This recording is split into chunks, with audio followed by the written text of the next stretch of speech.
работе Гранта ВИЗ с пробегом 236 тысяч, жалобы клиента, стук двигателя на оборотах. Будем скрывать двигатель, восстанавливать мотор.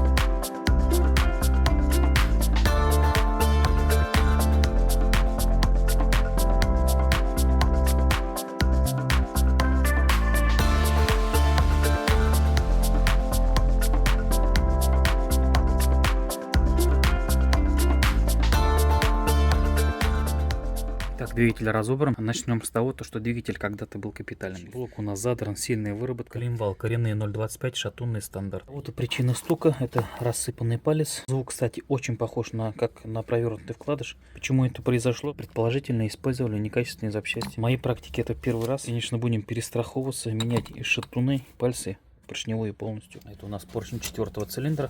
Он просто у нас заклинивший. Вот в таком состоянии. Состояние распредвала ужасное. Износ в шестеренках. Масляный насос в максимальном износе. Дисциплине корзины выжимной. Все новое. Помпа потекшая, натяжитель шумит, ГРМ порван. Форсунки промоем, резинки на форсунках заменим. В принципе все, ну что могу сказать. Владелец автомобиль приобрел недавно. Когда приобретал, говорили, что в пробеге 20 тысяч назад капиталился мотор. По всей видимости, капиталился некачественно, поэтому будем производить все заново. Максимально все будет обновляться, максимально все это будет согласовываться. По-другому никак, к сожалению. Все, составляем список, отправляем клиенту на согласование и приступаем к сборке.